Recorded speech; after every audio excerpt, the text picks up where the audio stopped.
Rekan-rekan media yang saya hormati, dari sejak awal kita juga terus menjalin komunikasi untuk mengamankan suplai dari berbagai sumber lain. Kemarin, Indonesia telah menandatangani komitmen suplai dari Novavax dengan menggunakan platform protein subunit rekombinan yang berasal dari Amerika Serikat sebesar 50 juta dosis. Kemudian dengan AstraZeneca dengan menggunakan platform viral vector berasal dari Inggris juga sebesar 50 juta. Secara paralel, pembicaraan berkesinambungan saat ini juga sedang dilakukan dengan Pfizer yang berasal dari Amerika Serikat dan Jerman. Teman-teman media yang saya hormati, kemarin kita menerima kabar bahwa Emergency Use Authorization atau EUA untuk AstraZeneca telah diberikan oleh Medicine and Healthcare Product Regulatory Agency atau MHRA Inggris. Ini tentunya merupakan kabar yang baik untuk kita semua, karena MHRA merupakan salah satu dari 6 stringent regulatory authorities yang memiliki mekanisme reliance dengan BPOM. Melalui mekanisme reliance ini, proses penerbitan Emergency Use Authorization atas vaksin AstraZeneca di Indonesia akan lebih mudah. Hasil Emergency Use Authorization di Inggris ini dapat dijadikan basis dan review dikeluarkannya Emergency Use Authorization di Indonesia. Sebagaimana yang dijelaskan oleh Kepala BPOM kemarin, upaya terkoordinasi dengan semua pihak dan lembaga terkait, baik di Indonesia maupun di luar negeri, terus dilakukan untuk mempercepat proses Emergency Use Authorization. Tentunya proses ini tidak akan pernah mengkompromikan aspek keamanan, efektivitas, dan kualitas vaksin.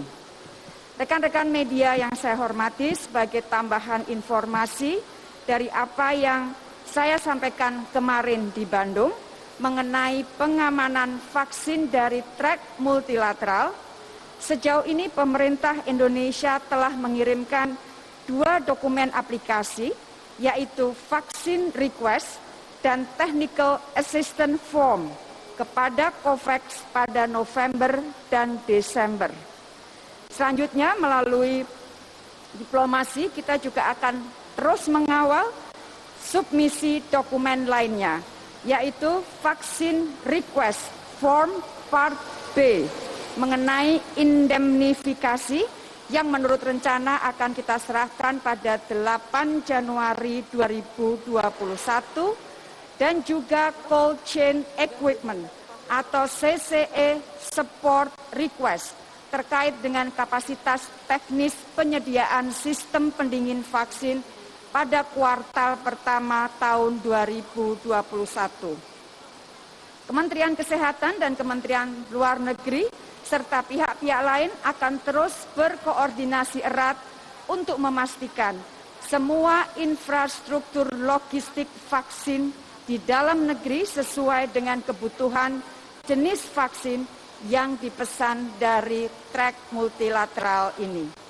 Demikian rekan-rekan media yang saya hormati, apa yang dapat saya sampaikan. Selamat Tahun Baru 2021, tetap patuhi 3M. Memakai masker, menjaga jarak, dan sering mencuci tangan. Semoga Allah melindungi kita, melindungi bangsa Indonesia. Terima kasih.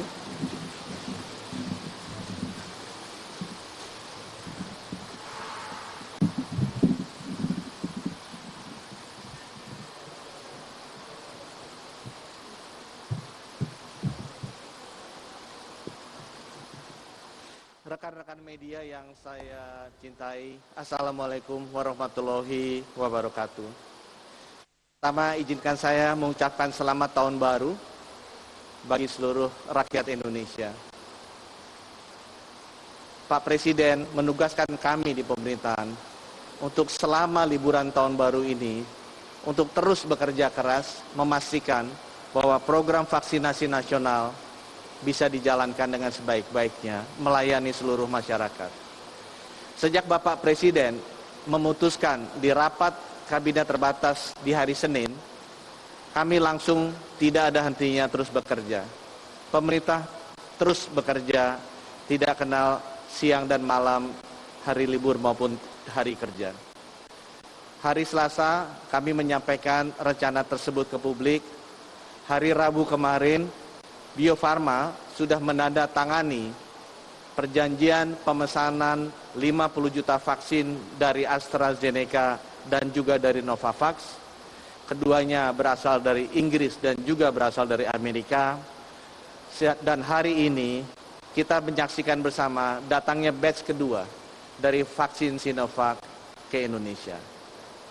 Insya Allah dengan doa seluruh rakyat Indonesia, kami harapkan sebelum rakyat Indonesia kembali masuk bekerja di bulan Januari, insya Allah vaksin ini sudah bisa kita distribusikan ke 34 provinsi Indonesia untuk kita bisa mulai program vaksinasi bagi para tenaga kesehatan kita.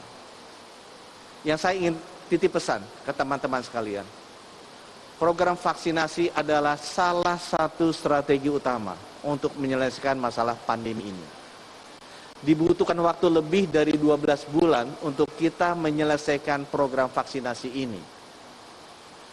Untuk itu, teman-teman, jangan lupa untuk selalu mentaati protokol kesehatan. Dengan berjalannya program vaksinasi ini, kita justru harus tetap menjalankan protokol kesehatan. Mencuci tangan, memakai masker, dan menjaga jarak. Mudah-mudahan apa yang kita lakukan di sini bisa diikuti, bisa dikerjasamakan, bisa didukung oleh seluruh rakyat Indonesia. Karena tidak mungkin pemerintah bisa melakukan ini sendiri. Saya percaya bahwa bersama kita bisa. Terima kasih. Wassalamualaikum warahmatullahi wabarakatuh.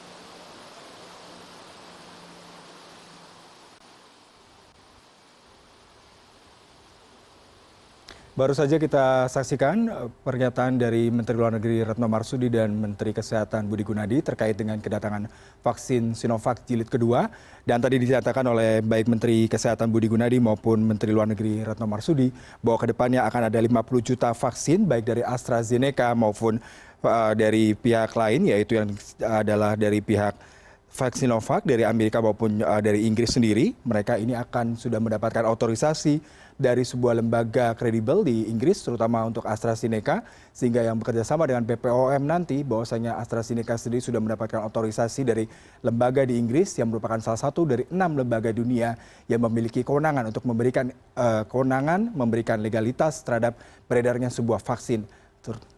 Ya, kemudian kita dapat informasi bahwa rencananya nanti Sinovac batch 2 vaksin akan bisa didistribusikan ke 34 provinsi pada bulan Januari nanti dan akan diprioritaskan kepada sejumlah tenaga kerja medis yang merupakan garda terdepan yang akan diberikan bertahap dan nanti diharapkan pada berikutnya ada kerjasama Bio Farma dengan AstraZeneca untuk mendatangkan 50 juta vaksin dan juga pemerintah sendiri tadi melalui Menteri Luar Negeri Retno Marsudi akan selalu berkoordinasi untuk segera menyiapkan infrastruktur pengadaan untuk penyimpanan vaksin, distribusi vaksin, serta nanti ke depannya bagaimana proses evaluasi daripada vaksin sendiri.